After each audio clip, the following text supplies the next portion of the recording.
Welcome back to another episode of All Access with the Props. I'm Kyle Hoos. And I'm Lloyd Wilson, and we have a great show for you today. So today we're going to be talking about the MLB lockout as well as some NJAC sports. The Props unfortunately weren't able to take the title, but they're going to still be in the tournament. Yeah, I mean, MLB, that's going to be a pretty hefty discussion. Unfortunately, I was getting ready for spring training, headed down to Florida, but unfortunately can't go to that anymore. Nope. But yeah, we got a lot of good sports to talk about NJAC. NJAC's always popular. Rowan's always getting somehow in it, but I'm excited. Hopefully we can see some good play from them. Hopefully. But speaking of, Rowan, some alumni, taking a look at a former Rowan alumni player and assistant head coach, Justin Hines has now been named the assistant defensive line coach for the Chicago Bears. He played at Rowan from 2006 to 2008 and had a career of 115 tackles and 9 sacks. With 14 years of coaching experience and 11 of that being in the collegiate area, he will improve that scary defense at Soldier Field. We are looking forward to Justin representing the past and future alumni in Chicago.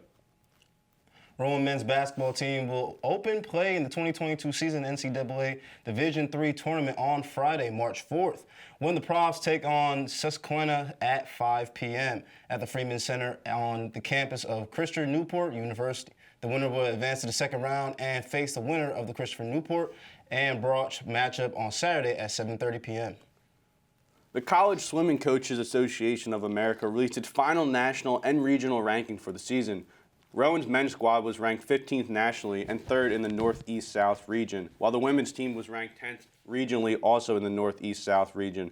Both teams went undefeated in a dual meet action this season, as the men were 6-0 and the women went 6-0-1. Rowan will be represented at the 2022 NCAA Division III Championship starting on Wednesday, March 16th. Rowan captured 4 marquee awards from the NJAC Conference in its year-end men indoor track and field honors announced on Wednesday, as a total of 17 props earned all-conference accolades as well. All NJAC special awards were determined by a vote of league head coaches, while all conference honors were based on performances during the 2021-22 NJAC indoor track and field championships were held at February 21st. Rowan won its 7th straight NJAC title at the event. Moving to women's lacrosse, Rowan faced top-ranked Salisbury and fell 15-7 in the Props' first road game of this year. Coltrera goal in the first minute of the game gave the Props an early 1-0 lead. Salisbury netted 5 in a row over a 7-minute span to jump ahead. The home team led 13-3 at half. Elise Cocken, Jamie Coltra, and Chloe Shea and Shannon Sterner also scored for Rowan. Hannah Lombardo led the squad with 3 ground balls, while Cohen wrangled up 3 draw controls. The Props look to rebound on Saturday while they head to Hoboken to take on Stevens at 1 p.m. Rowan baseball opens the year with a win against Swarthmore. Ryan Murphy drove in 4 runs and Tyler Cannon went 3 for 5 to pace the number 11 Rowan baseball to a 10-4 win over Swarthmore in the Props season opener. Starter Jason O'Neill threw 4 innings to earn his first career win in his first ever start in a game, which was lasted to 8 innings due to darkness. And that will do it for now. We're going to throw it to a quick break. When we come back, we're going to throw it over to Garrett for our Pro Sports Talk.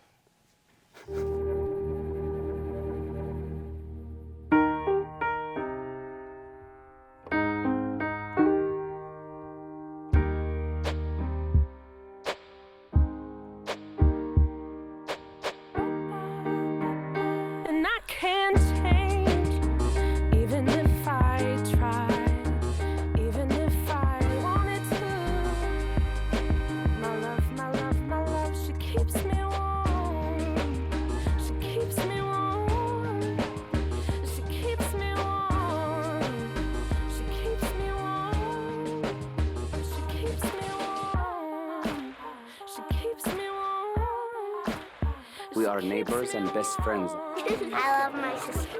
My heart doesn't see race. Love is love. Our family is no less than any other family.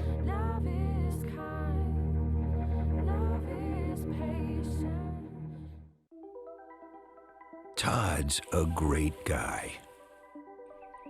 I mean, look at him. What a sweetheart. Attaboy. Wait, Todd, what are you doing? How totally selfish and un-Todd-like of you.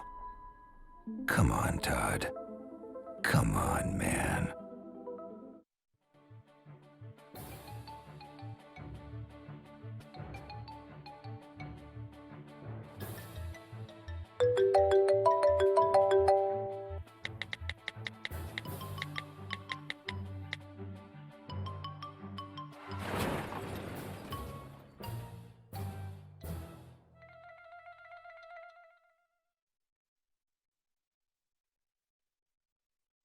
Welcome back to All Access with the Profs. I'm Garrett Smith with your Pro Sports Talk.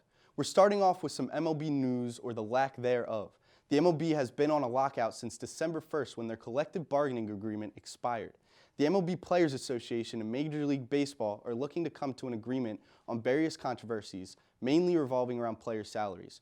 On March 1st, MLB analyst Bob Nightingale reported that, quote, the two sides have reached an agreement on a 12-team playoff pool, but are still apart on luxury tax thresholds, minimum salary, and pre-arbitration bonus pool. They will meet again in the morning with a 5 p.m. deadline, end quote. The two sides did end up meeting again on Thursday, and all we know is that they met for only 90 minutes, and still, no agreements were reached. Rob Manfred says that the first two series of the regular season are canceled. Manfred is treating baseball fans like he should have treated the Astros, with no baseball, but we won't go too far into that. Hopefully we see a change very soon and baseball fans can watch their regularly scheduled programming. On Wednesday, James Harden made his home debut in Philly for the 76ers. We all knew it was going to be a good night when Harden pulled up as drippy as he did to Wells Fargo Center for the game. Harden didn't drop his first points until 7 minutes into the first quarter, but that didn't change the fact that he ended up finishing the game with 26 points, 9 assists, and 9 rebounds. He didn't carry the team all by himself, though. Joel Embiid finished with 27 points and 12 rebounds, and Tyrese Maxey followed closely behind him with 25 points. With Harden on the rosters, the Sixers are now 3-0. Harden seems to be taking the second-year guard Maxey under his wing and becoming a true leader in Philly. This isn't the process that Philly fans were first looking forward to a couple years ago, but the new bearded process is starting off pretty well for the team. Finally, tomorrow, Saturday night, one of the most anticipated UFC fights of the year is slated between Colby Covington and Jorge Masvidal. The former roommates and best friends are beefing heavy before this fight starts. The mutual respect is there, but the two fighters clearly have it out for each other. Fighting in the welterweight division, the fighters are both 5'11" and weigh 170 pounds each, but Masvidal has the upper hand on reach by 2 inches. Masvidal is coming into this fight with a 35-15 record, and Covington with a 16-3 record. Even though Masvidal is more experienced with more fights under his belt, Covington is favored in the fight. That's all for Pro Talk. We'll be back with Fly Swatters after the break. Listen to me. I am captain of the track team. And if I'm late, She doesn't really think she's going to get out of here, does she?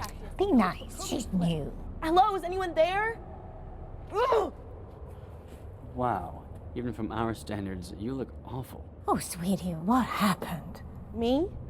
My friend Becky got to talk to this super cute boy, and I tried to act like I wasn't jealous, but I so totally was. And then out of nowhere, this concrete barrier just popped up. Maybe it was a semi. You mean you were driving? Yeah. I mean, I know the whole eyes on the road thing, but this was a super important text. Maybe you have to know, Becky. Texting? Great. But it was only like 5 seconds, and I'm a really, really fast texter, so it wasn't even a big deal. Actually, has she texted me back yet? Wow, I get like no bars in this place. I wonder if they have Wi-Fi here.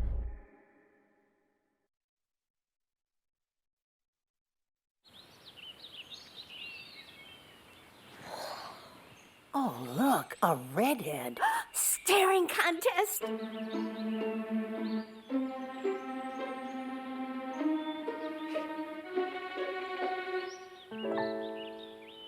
You still got it.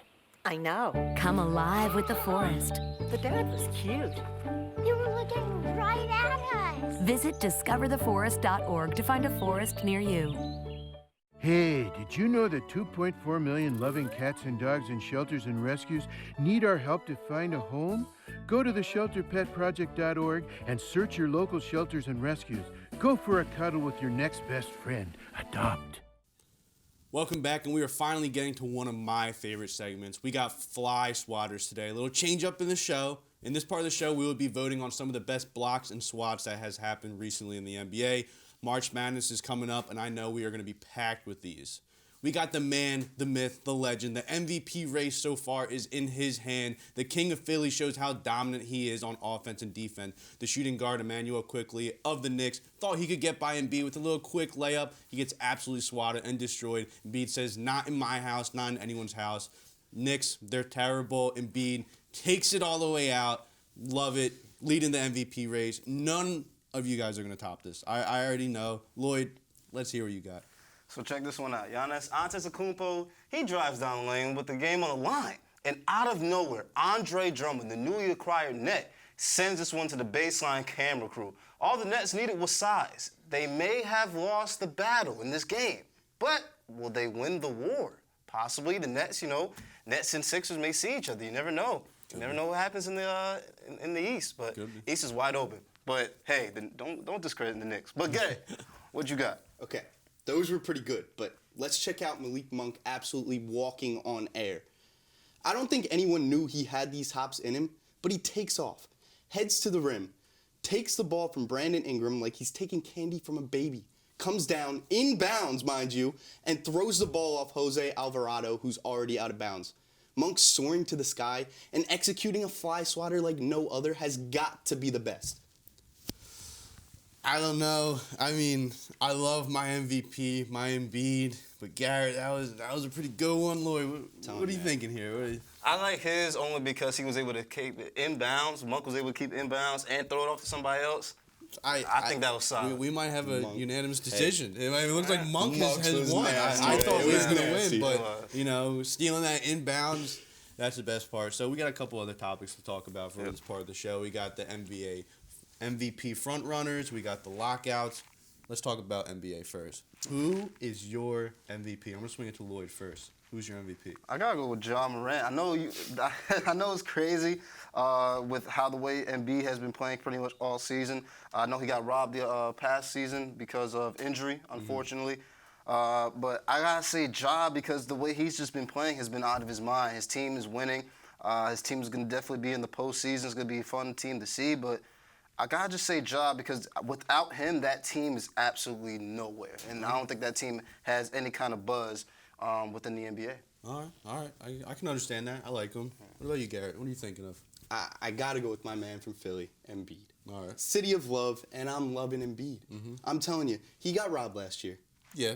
So we got to see him get it this year. You know he's going off. Now he has Harden and Philly.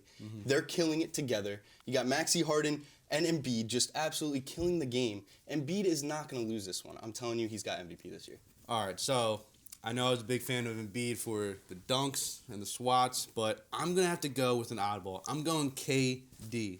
Now, just remember, we're talking about MVP, most valuable player. You take away Embiid, I'm sure the Sixers can win just fine. They got Harden, they got Maxey. Almost like Ja. If you take him out, he's not going to do as well. KD, they got 30 days to fix their schedule to make it into the postseason. KD's going to put the team on their back. Kyrie Irving's going to come back shortly, and I think they're going to be pushing for a playoff. So by the end of the season, I'm giving it to KD. Giving it to KD. I think KD had that injury, though, just like Embiid did last year, and I think that'll take it from him. I don't think he's going to come out with it. No, rightfully fair, And we're going to talk about something that's not fair.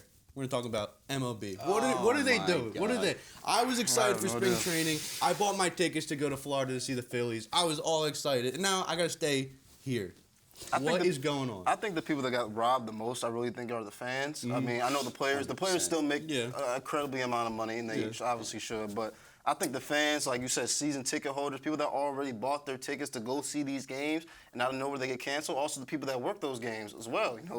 That's money out the window. And these games aren't getting rescheduled anyway, so it's not like they're going to be on the back end of the season. So I think it's really robbing fans as well as workers.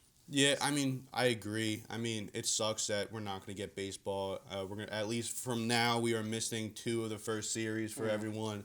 I mean, baseball is just kind of like that spring and summer. That's what everyone looks forward to, and it's just upsetting that they can't reach a deal. We got billionaires fighting millionaires, and I get the players are trying to fight for what they want, and the owners want their thing. But at the end of the day, just pay the players. We got minor leaguers that are making next to nothing. Just treat them right. Yeah. We want baseball. The spring wants baseball. Fans want baseball. The world needs baseball. Can I be honest with you guys? I feel warm weather. It's supposed to be 70 degrees on Sunday. I'm going out and having a baseball catch. All I want in spring and summer is baseball. And if we don't get it, we're going to be really upset. But at the same time, how much more money does the lowest income have to be? How much money does it have to be? Like, I don't know. How much more do they really need? Yeah, They want more every year. You're right. At what point do we put a cap on it and say, like, let's just come to an agreement? Yeah, I wish it was easier said than done. I think there's flaws on both sides. But here's the real question. Do you think there will be a whole season, like a decent chunk, or do you think it will be half season or no season at all? I think those first 2 series are definitely gone, but I think we will have a full season, enough to the point where we have like a decent amount to know who's going into playoffs. The amount of money that I'll say the full season. Unfortunately, you lose the first 2 series, but the amount of money that I know that you're losing a lot of money already with the first 2 series, but I mean, with everything that's been going on, I think you need the money, period, especially, pre-pandemic or now post-pandemic. Yeah, I mean, I agree. Hopefully this season, I'm looking forward for baseball. Can't wait to get out there. Can't wait to fly out to Florida to see the Fightin' Phils. But that's all we have for you today. Thank you for tuning in for All Access. We love hearing from you guys. We love doing this show. And tune in next week.